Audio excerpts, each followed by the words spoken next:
Hello, everybody, and welcome to episode 14 of Equality and Diversity in the Music Industry. And today I have the amazing Denim with me. Hi, Denim, how are you? I'm good. How are you? I'm really well, thank you. Do you want to tell the viewers a little bit about yourself, where you're from, what you do, and what you represent? So basically, I was originally from China. I moved to Toronto 4 years ago to learn to pursue my master in music, and then I took the my master degree in music technology, where I learned being like everything in music industry, like being a producer, songwriting, audio engineer, and the business side of it. And after I graduate, I was working on a project and I was trying to figure out what I want to do in my life because I know I want to work in the music industry. Yeah. And I was involved in every aspect of the project. And then I was trying to figure out like what I want to do and what my identity is and what I represent. And basically, like after the project, I realized, oh, I want to be a performer and artist. So right now I'm basically a self-managed artist and trying to achieve my goal, and which is trying to travel all around the world and perform and share my music with my audience. Wow. And yeah, So what kind of music do you do? so basically I would say my music is in the genre of pop, but I would say it has different layers of it. Yeah. I would say my music is pop fantasy with emotional intrigue. I like to write stories and share my experience and adventures in life, and uh, to share my story authentically. So I wish I could connect my to my audience in that way. And my sound, I'm still trying to define my sound, but right now I'm in the direction of being more alternative and more uh, in the in the direction of rock and blues. Very So nice. that's the direction I'm going right now.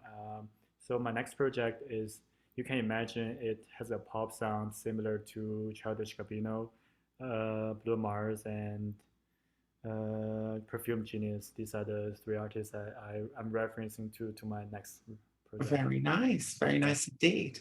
So who kind of inspires you musically? Mm-hmm. Who kind of inspires you musically?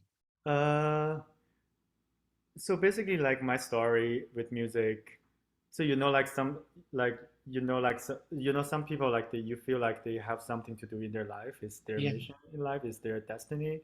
I feel Yeah. like music is kind of like my destiny.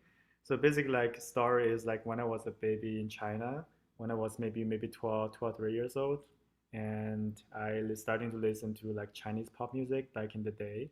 Yeah. And I learned how to, like, because my mom describes, like, I was when I was a baby, I just put the CD in the CD player and sing along and dance with the music. And I think that's how the journey started. And music has always been a part of my life. And there was sometimes like I was trying to follow like the way the Chinese society wants to shape me as a Chinese citizen. Like it wishes to pursue the academic and then do different stuff. But I would always say like I'm always the rebellious one. Yeah. And I got the opportunity to make music and learn music here. And then my music journey officially started 4 years ago. I'm in Toronto, and right now I'm working hard towards the goal I want to achieve. Wow. Um, and I would say basically people inspired me. It's all the music I listen to throughout in my life, I would say. That's a Yeah. good answer. So what kind of challenges? There must have been quite a few actually, moving from China and then going to Canada, a completely different country, somewhere you may not have spoken full English or French. So what kind of barriers did that come with as moving from a different country as an artist from Asia? Honestly, I would say I'm always pretty independent. Yeah. So I'm pretty adapted to the lifestyle here. So I wouldn't say there's a lot of barriers here, because I feel like all the cultural influences, the music I listen to in my teenage life or the TV shows I watch, is all like Western culture. So I wouldn't say I feel disconnected with the culture here. Yeah. Um, and I would say I'm pretty social, and I have I made some friends, like some friends here. So I feel like I kind of built my network and family here.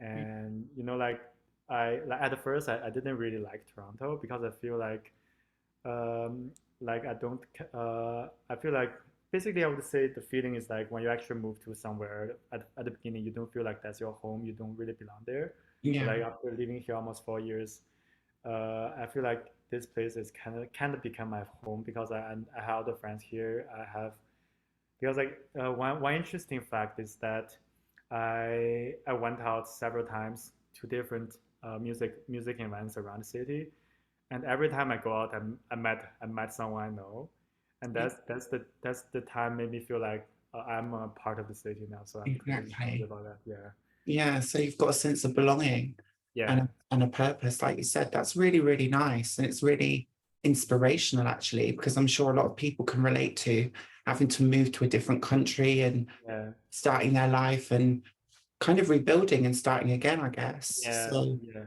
yeah, that must have come with a lot of challenges. And again, like representation wise, growing up, that must have again been quite a challenge of looking up to people who you aspire to be like. What was that like?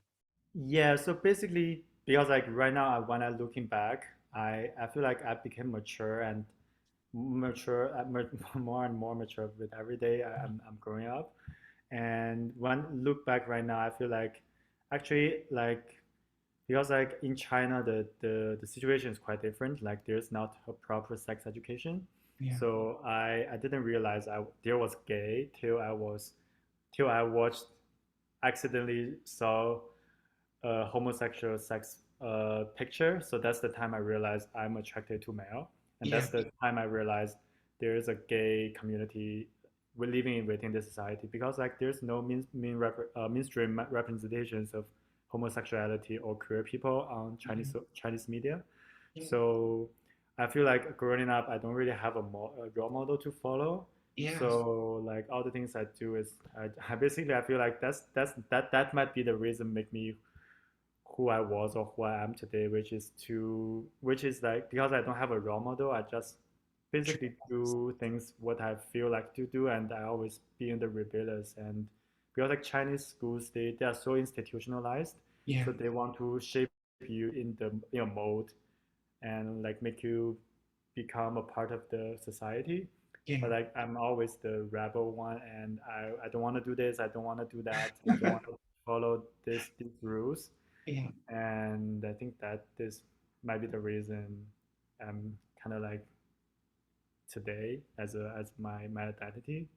Yeah, Well, thank you. Thank you for sharing that with us as well, because that's really a good point that you make. I think, again, when you're dealing with a system that is very, it's a dictatorship, and you're very much told the way you have to live and the way you yeah, have to conform to society.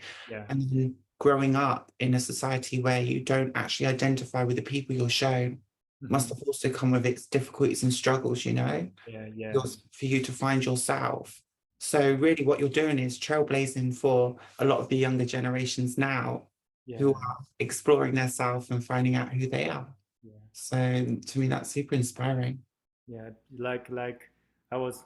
Have you watched the show Queer as Folk? Yes, I have. Yeah. Yes. So basically, I remember when I was a kid, I didn't know what gay community is. Yeah. So I was trying to learn myself, and I'm trying to because basically you always want to learn more about yourself and what you are, what your Yeah. identity is, or what you Yeah. represent. So I remember when I was a teenager, maybe when I was around 15, 16, I started to like watch Queer as Folk, and that was actually the first time I kind of get an idea of what gay community is or Yeah. like what queer community is, Yeah. and then but lots of the issues that the show addressed, I didn't understand, I couldn't understand, and then right now I'm here living in Toronto and kind of like have my adventures and meet people and make connections and growing up and I rewatched the show maybe 2 years ago during pandemic. Oh yeah. Yeah. Yeah, and then I realized that the issues the show was addressing, and I have a better understanding of that, like HIV and uh, the queer community culture and everything. So basically, like I feel like I can relate that more, Yeah. and I actually like watch the new Queer as Folk, and I'm really happy because I feel like the show I watched before that was maybe came out around 2000, Yeah, yeah, and like all the cast like were like majority of the cast are like white people, and then they represent how a stereotyped gay. And exactly. then right now I watch the new queer as folk, like there are different culture, like sorry, different races and Yeah, different, like there's trans people, there's like non-binaries, there's like the lead actor, I believe he's yeah, black. So I feel yeah. like I'm really happy because I feel like the time I learned myself is through that show, and right now the younger people can learn themselves from the newer version of this. I'm Yes. really happy about that. Yeah.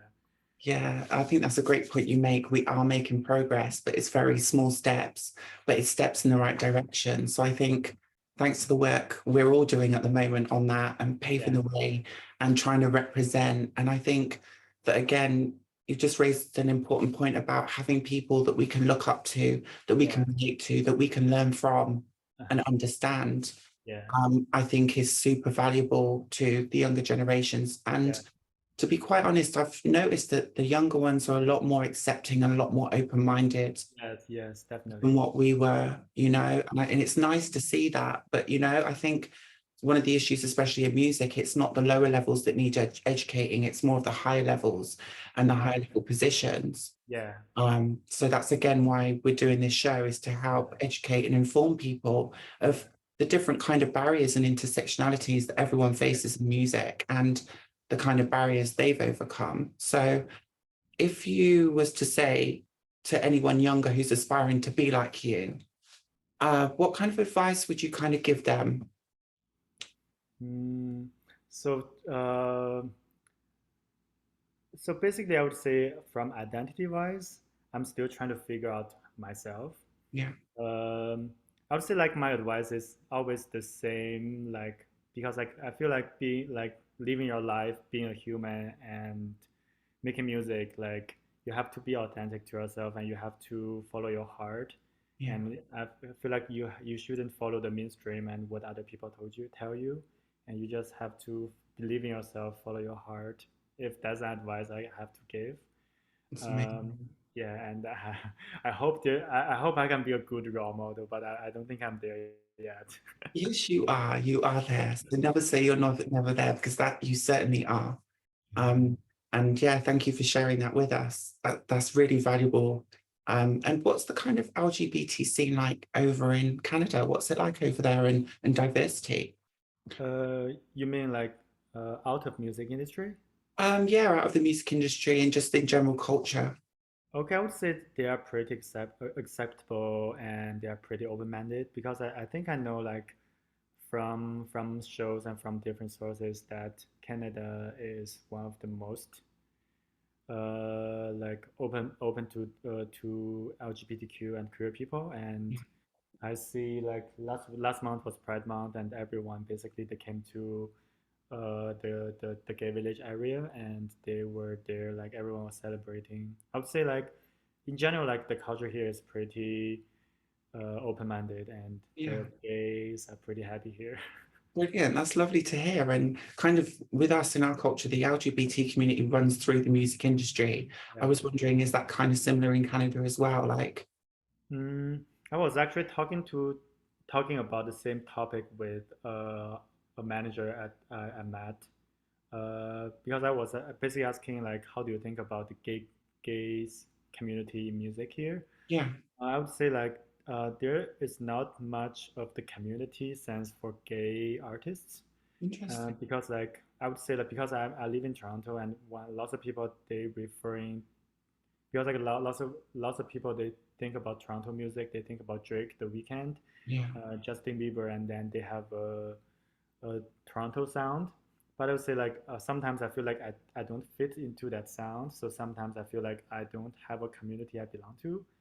right. And so basically like I was trying to find my community, because everybody says that you are building your community when you're building your artist career or building your Yeah, audience. that's right.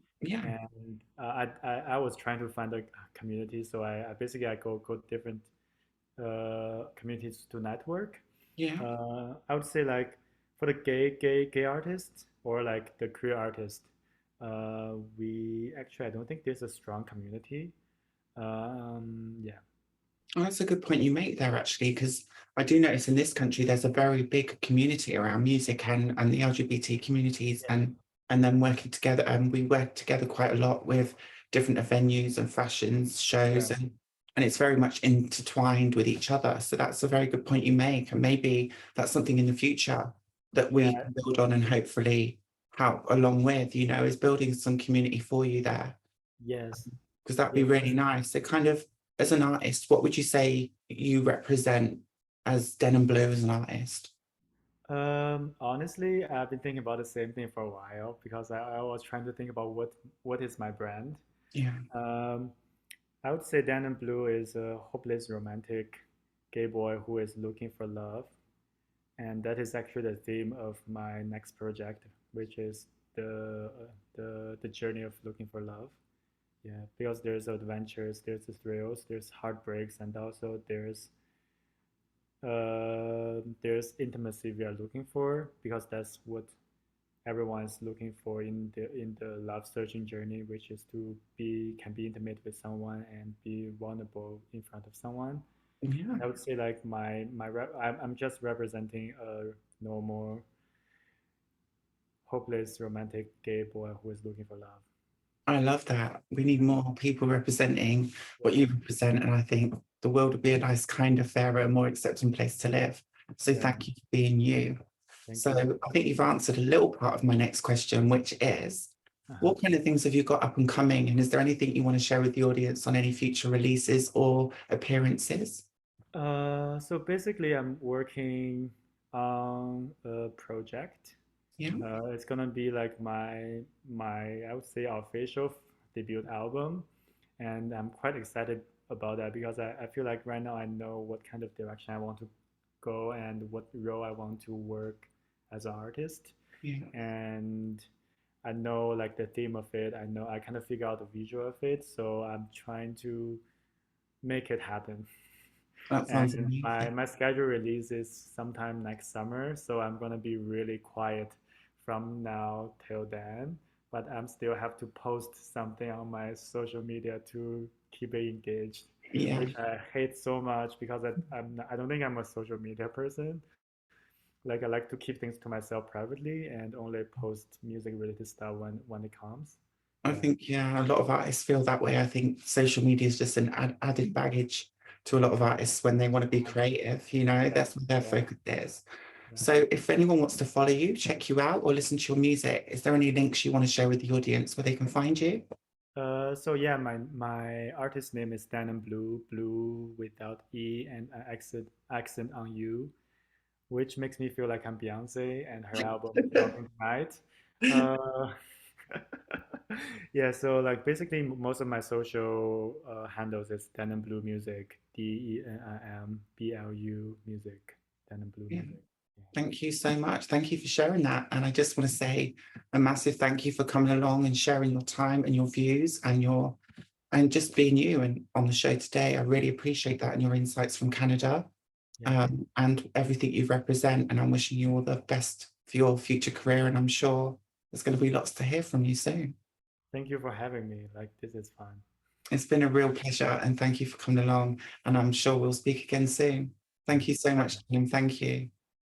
thank you too. Bye. Bye. Bye.